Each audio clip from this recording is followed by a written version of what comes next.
Hello everyone, welcome back to my YouTube channel. আজি আপোনালোকৰ মাজলৈ মই উন্নতি ভিডিঅ' লৈ আহিছোঁ। উন্নতি ভিডিঅ' মানে ৰেচিপি লৈ আহিছোঁ। আজি মই আপোনালোকৰ মাজলৈ আচাৰৰ ৰেচিপি লৈ আহিছোঁ। ওলকচু আচাৰৰ ৰেচিপি লৈ আহিছোঁ। ওলকচু আচাৰ মই কেনেকৈ বনালোঁ মোৰ পদ্ধতিনো কেনেকুৱা হয়তো আনতকৈ অলপ বেলেগ হ'ব পাৰে। মই ৰখা পদ্ধতিৰে মই ওলকচু আচাৰৰ লগতে জাতি কচু দুয়োটা মিলাই আচাৰ বনাইছোঁ। এটা কচু আচাৰ একো ডিফাৰেঞ্চ নালাগে, ওলকচু যেনে লাগে খাবলৈ। আহকচোন চাওঁ মই কেনেকৈ বনালোঁ। ওলকচু আচাৰ কেনেকৈ ৰাখিছোঁ মই দেখুৱাইছোঁ আপোনালোকক। ওলকচুৰ লগতে মই পাচলি খোৱা কচুও লৈছোঁ। বাকলি গুচাই এটা পাত্ৰ ৰাখি থোৱা হৈছে। এইখিনি কৰোঁতে আচলতে এইখিনি কাম মই আধাখৰীয়াকৈ এৰি মোৰ লগতে থকা ছোৱালীজনীক দিলোঁ। তাই কৰি গ'ল, মই ভিডিঅ'টো কৰিলোঁ। তাত সহায় কৰাৰ বাবে মই ভিডিঅ'খিনি কৰিবলৈ পালোঁ। আৰু অন্য নাই, মোৰ ভিডিঅ' কৰোঁতে বেলেগ মানুহ নাই, যিহেতু তাই মোক সহায় কৰে। আজি তাই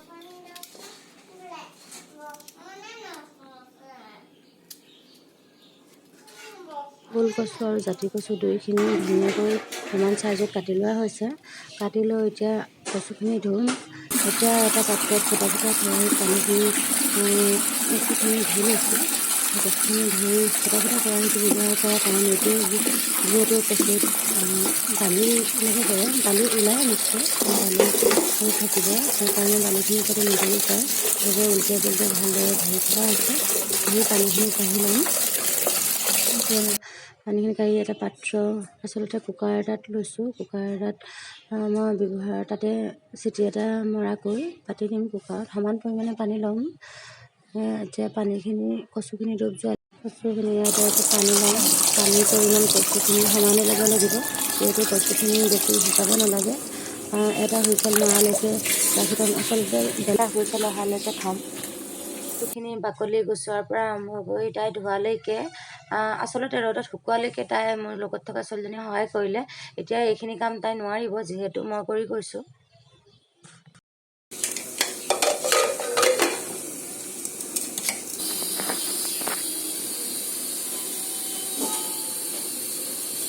এতিয়া মছলাখিনি ভাজি ল'বলৈ লৈছোঁ। এখন কেৰাহীত, শুকান কেৰাহীত এচামুচ কালজিৰা, এচামুচ ধনিয়া আৰু এচামুচ জিৰা, লগতে চফ এচামুচ আৰু লগতে আজৱাইন এচামুচ, মেথি আধা চামুচ, এনেকৈ গোটেইখিনি আটাইখিনি অকণমান গোন্ধ ওলাই যোৱালৈকে ভাজি লৈছোঁ।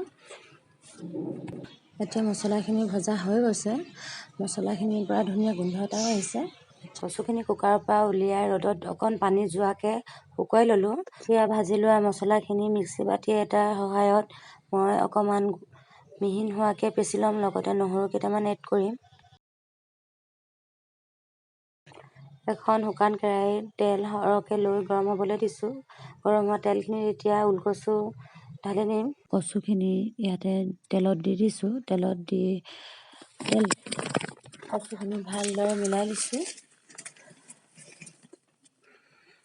মিলাই অলপ জোৰেকৈ চামুচখনেৰে হেঁচি হেঁচি দিছোঁ। আচলতে গোটা হৈ থকা কচুখিনি মেহিন কৰি দিছোঁ। ওলকচু আচাৰ যিহেতু মেহিনে থাকে, মেহিন হ'লেই ভাল লাগে, গোটা গোটা মুখত পালে বেয়া লাগে। আৰু তেওঁলোকে এনেকৈ গোটা গোটাকৈ কচুখিনি নিদিও পিহনাৰে পিহু দিব পাৰে। গোটা হৈ থকা কচুখিনি পিহনাৰে পিহি দিলে একেবাৰে মিহি হৈ যায়। এনেদৰে নকৰিলেও হয়। তেতিয়া ওলকচু আচাৰ মেহিনে ভাল লাগে যিহেতু। এতিয়া ইয়াতে কালাৰ যোগ কৰিছোঁ। মই ইয়াতে ৰং হ'বলৈ কাৰণে ৰং গুড়ি দিছোঁ, জলকীয়া গুড়ি, যিহেতু কালাৰ হ'ব, এইটো কালাৰ হ'বৰ কাৰণে। ইয়াতে মছলাখিনি অথনি মিলাই থোৱা মছলাখিনি দিছোঁ। মছলাখিনি ইয়াত মই জিৰা, জালুক এইখিনি মিক্স কৰি যি নহৰু, লগতে নহৰু পেষ্ট অলপো দিছোঁ।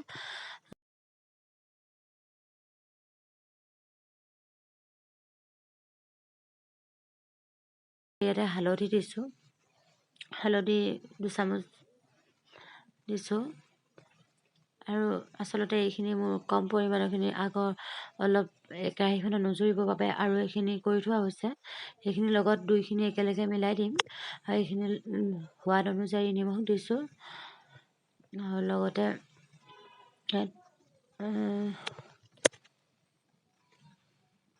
নহৰু কেইফুটামান দি দিছোঁ। বঠি লোৱা নহৰু অলপো দি দিছোঁ ইয়াতে। আটাইখিনি মছলা ভালদৰে এতিয়া চামুচেৰে কচুখিনিৰ লগত কচুখিনিৰ লগত মিলাই দিছোঁ, যাতে আচাৰৰ লগত ভালকৈ মিলি যায় মছলাখিনি কচুখিনিৰ লগত। আৰু মই ইয়াতে পাঁচফোৰণখিনি যিহেতু গোটা মছলাখিনি মই অকণমান গোটাকেই ৰাখিছোঁ, ইমান পাউদাৰৰ নিচিনাকৈ মিক্স কৰি পিচি পেলোৱা নাই, মিহিন কৰি পেলোৱা নাই। ইয়াতে গোটেই মছলাখিনিৰ লগতে নহৰুখিনিও মিলাই দিছোঁ।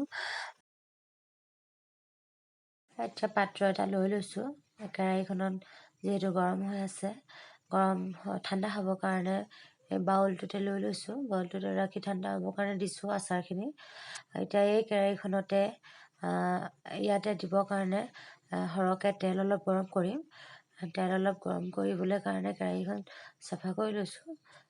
কেৰাহীখনত তেলখিনি সম্পূৰ্ণ গৰম হ'বলৈ দি ঠাণ্ডা কৰি এই ওলকচু আচাৰখিনিৰ লগত মিলাই দিম। এতিয়া লগতে ইয়াত ভিনেগাৰ দিম। ভিনেগাৰ মই 2 চামুচ দিছোঁ। যিহেতু টেঙা অকণমান হ'ব লাগে, ভিনেগাৰটো দিলেহে টেঙেচি ভাৱটো আহে আচাৰখিনিত। ওলকচু আচাৰ জ্বলা আৰু অকণমান টেঙা হ'লে ভাল লাগে। ইয়াত ঠাণ্ডা হ'বলৈ দিয়া তেলখিনি ইয়াত সৰহকৈ দি দিম। ইয়াত দি পাত্ৰ এটাত ভৰাই ৰাখিম। যিহেতু ওলকচু আচাৰ তেল সৰহ হ'লেই ভাল লাগে। মই জলকীয়া আচাৰ হিচাপে জলকীয়া মই বেলেগকৈ আচাৰ কৰি ৰাখিছিলোঁ, সেইখিনিকে ইয়াত মিহলাই দিছোঁ। ওলকচু আচাৰত যথেষ্ট তেল দিয়া হয়। তেল আৰু জ্বলা হ'লেহে ভাল লাগে আচাৰকণ খাবলৈ। আপোনালোকেও এনেদৰে বনাই চাবচোন আচাৰকণ। আপোনালোকৰনো কেনেকুৱা হয় মোক জনাবচোন। আৰু আগলৈও মই ভিডিঅ' এনেদৰে দি থাকিম।